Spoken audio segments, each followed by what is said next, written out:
Hello students, अभी हम शब्द शक्ति का विवेचन करेंगे। तो शब्द शक्ति होता क्या है, ठीक है। तो जो कोई शब्द होता है तो उसका कुछ ना कुछ अर्थ होता है, ठीक है। तो उस अर्थ को प्रकट करने वाली जो शक्ति होती है उसी को शब्द शक्ति कहते हैं, ठीक है। तो बहुत साधारण सी बात है, ठीक है। तो इसका जो प्रकार है वह मुख्य रूप से 3 प्रकार है, और इसका एक और प्रकार भी माना जाता है जिसको तात्पर्य वृत्ति कहा जाता है, ठीक है।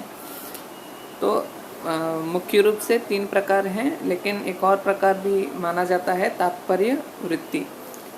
और एक बात आपको और भी याद रखना है कि जो शब्द शक्ति है उसके लिए कुछ लोगों ने काव्य शास्त्र में वृत्ति का प्रयोग किया है। मतलब शक्ति कहें या वृत्ति कहें, दोनों बात एक ही है, ठीक है।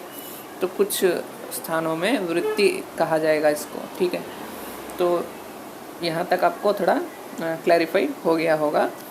और आप इस लेक्चर का जो डिस्क्रिप्शन दिया गया है उसको अवश्य ही चेक कर लीजिएगा, ठीक है। तो आपका जो व्यापार है उसके बारे में भी हम पढ़ेंगे अभी। और प्रस्तावना में खाली आप परिचय देंगे कि शब्द शक्ति क्या होता है, काव्य शास्त्र में इसके बारे में क्या कहा गया है। तो जो भी काव्य लिखा जाता है या जो कोई रचना लिखी जाती है उसमें बहुत सारे शब्दों का प्रयोग किया जाता है। तो जब भी किसी शब्द का प्रयोग किया जाता है तो प्रत्येक शब्द का अपना ही एक प्रकार का शक्ति होती है जो कि उसके अर्थ से प्रकट होती रहती है, ठीक है। अब मैं कहूँ कि दुर्गा माँ, ठीक है। तो दुर्गा माँ जब मैंने कहा तो दुर्गा माँ मतलब एक भगवान है। उनका दुर्गा माँ का अर्थ होता है एक भगवान है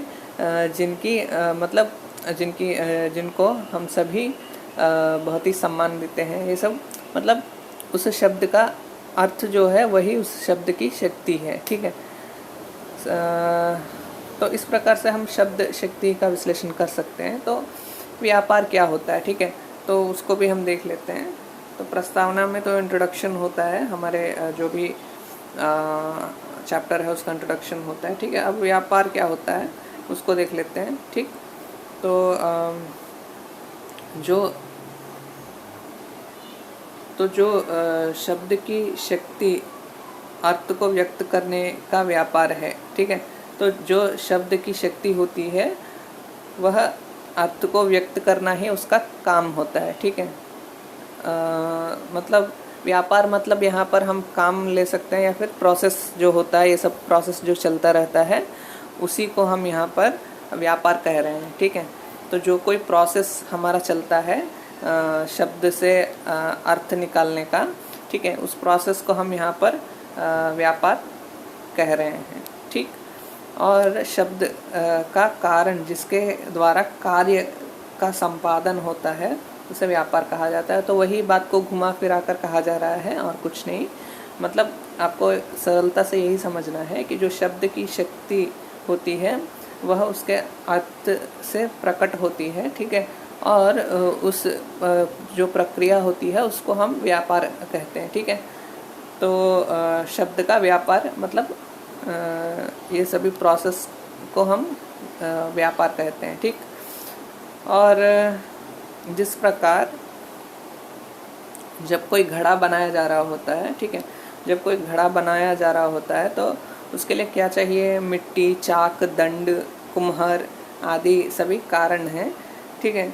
और चाक को घुमाना वह व्यापार है जिससे घड़ा बनता है। तो वही बात यहाँ पर फिर कही जा रही है, जब कोई चाक को घुमाता है घड़ा बनाने के लिए, ठीक है, तभी जाकर उसमें मिट्टी डाला जाता है, उसको एक नया मोड़ दिया जाता है, इससे घड़ा बनता है। तो ये सभी कब होगा, जब चाक को घुमाया जाएगा, ठीक है। तो एक प्रोसेस हुआ, व्यापार मतलब एक प्रोसेस होता है, ठीक है। व्यापार मतलब शब्द शक्ति की एक जो प्रक्रिया होती है उसी को हम व्यापार कह रहे हैं यहाँ पर, ठीक है। तो इस तरह अर्थबोध कराने में शब्द कारण है और अर्थ का बोध कराने वाले व्यापार अभिधा लक्षणा व्यंजना है, ठीक है। तो जो अर्थ का बोध करा रहे हैं मतलब यहाँ पर थोड़ा डिटेल में जा रहे हैं, ठीक है। तो साधारण बात हमको समझना है तो इतना ही समझ लीजिए कि शब्द शक्ति जो होती है उसका जो प्रोसेस चलता है उसको व्यापार कहते हैं, ठीक।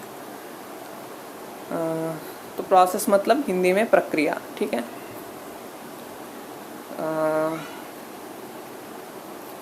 तो जो भारतीय आचार्य हैं हमारे, उन्होंने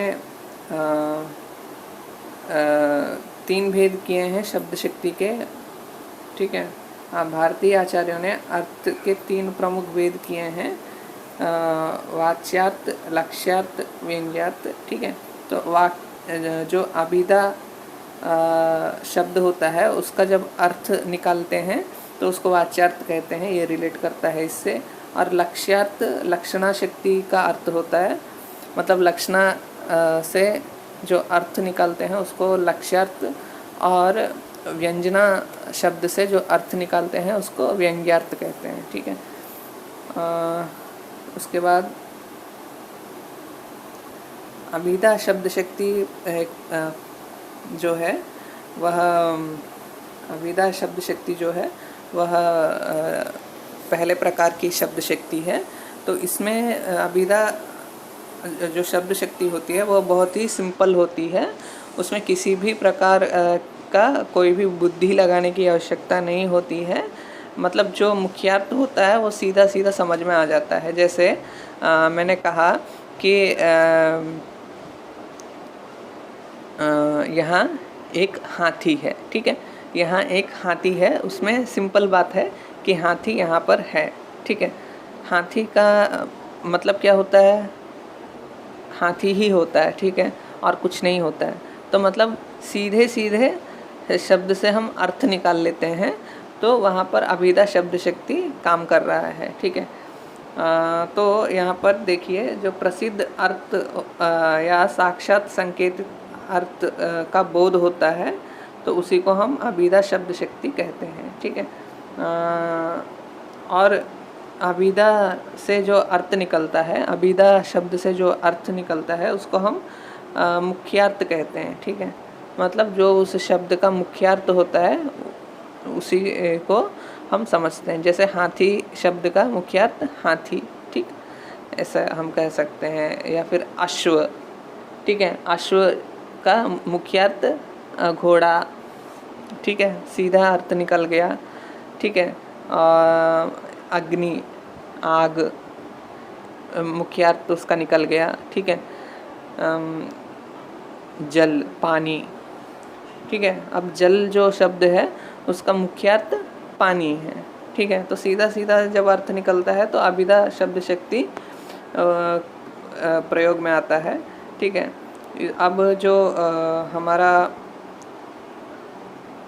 अभिधा शब्द शक्ति का उपयोग करके जो भी काव्य लिखा जाता है, ठीक है, तो जो भी काव्य लिखा जाता है अभिधा शब्द शक्ति का प्रयोग करके उसको उत्तम काव्य माना गया है, ठीक है। उसको बहुत ही अच्छा प्रकार का काव्य माना जाता है, क्योंकि जो पाठक होता है उसको कुछ भी समझने में कठिनाई नहीं होती, ठीक है। तो आपको याद रखना है कि पहली बात कि मुख्यार्थ, ठीक है, मुख्यार्थ को याद रखना है। फिर उसके बाद